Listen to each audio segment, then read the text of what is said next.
Vis-tu sans Dieu? Vis-tu pour le néant? Quel est le combat de ta vie? Lecture.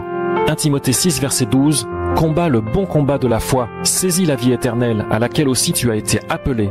2 Timothée 4, verset 7. J'ai combattu le bon combat, j'ai achevé la course. Car il viendra un temps où les hommes ne supporteront pas la saine doctrine, mais aimant qu'on leur chatouille les oreilles par des discours agréables, ils chercheront des docteurs qui répondent à leurs désirs.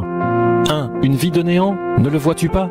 Ne vois-tu pas que les insoumis à Dieu sont livrés à leur propre vanité et au néant durant cette vie, et que leur vie ne va nulle part, qu'elle est pour rien, qu'elle est vide et qu'elle ne construit rien? Ne vois-tu pas que les gens qui veulent vivre sans Dieu réalisent à la fin de leur vie qu'ils n'ont rien construit d'autre que du vent, des petits moments de bonheur qui sont passés et dont il ne reste rien? C'est une vie de mort spirituelle en réalité, une marche vers la déprime, une vie de déception et de désillusion.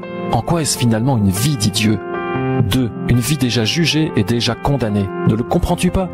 Dans la pratique, les gens qui ont décidé de vivre sans Dieu se retrouvent ainsi livrés à la domination du diable, car ils sont pour la plupart fumeurs, adonnés à l'alcool ou à des vices. Ils se passionnent toute leur vie pour des occupations futiles et sans intérêt, comme faire des collections de cartes postales, de capsules de bière ou de timbres-poste, ou amasser toujours plus d'argent pour pouvoir consommer plus, mais sans pour autant être jamais rassasiés. Ils passent leur vie à regarder la télévision, c'est-à-dire à écouter et à se nourrir d'informations concernant la vie des autres. Ils sont des auditeurs passifs et des voyeurs qui observent sans cesse la vie et les films des autres, sans que leur vie à eux n'ait jamais un sens ni une existence réelle. Ils sont en réalité plongés dans un monde virtuel, un monde imaginaire et inutile, le monde du diable, ce dominateur qu'ils ont implicitement choisi pour leur père en rejetant Dieu, ce dominateur auquel Dieu les a déjà livrés à cause de leur rejet. Mais ces gens continuent pourtant de prétendre que Dieu n'existe pas, qu'il n'est pas là et qu'il ne fait rien dans ce monde, alors que ce sont eux qui ne le voient pas. Ce sont eux qui ne voient pas que Dieu les a déjà jugés et déjà livrés au père du néant, le diable.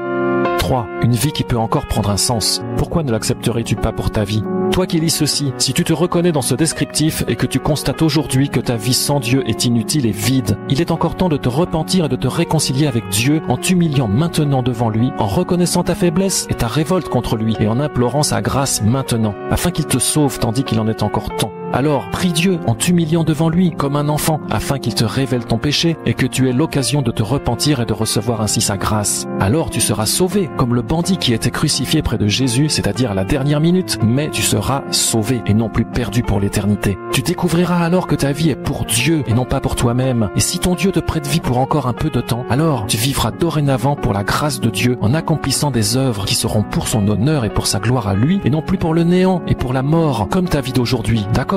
Veux-tu faire partie aujourd'hui du royaume de Dieu? Veux-tu être sauvé tandis qu'il en est encore temps, dit Dieu? Alors soumets-toi à moi et accepte que je domine sur toi et tu seras admis dans mon royaume au service de ma gloire. Amen. Pourquoi préférerais-tu la mort à la vie? L'humilité précède la gloire, l'orgueil précède la ruine. Proverbe 18 verset 12 et 16 verset 18. Acte 17 verset 30, mais Dieu, sans tenir compte des temps d'ignorance, annonce maintenant à tous les hommes en tout lieu qu'ils se repentent, parce qu'il a arrêté un jour où il jugera le monde selon la justice, par l'homme qu'il a établi pour cela, ce dont il a donné à tous une preuve certaine en le ressuscitant des morts. Hébreux 4 verset 7, Dieu détermine de nouveau un certain jour qu'il appelle aujourd'hui, en disant par David si longtemps après, selon qu'il a été dit, aujourd'hui, si vous entendez sa voix, n'endurcissez pas vos cœurs. Amen.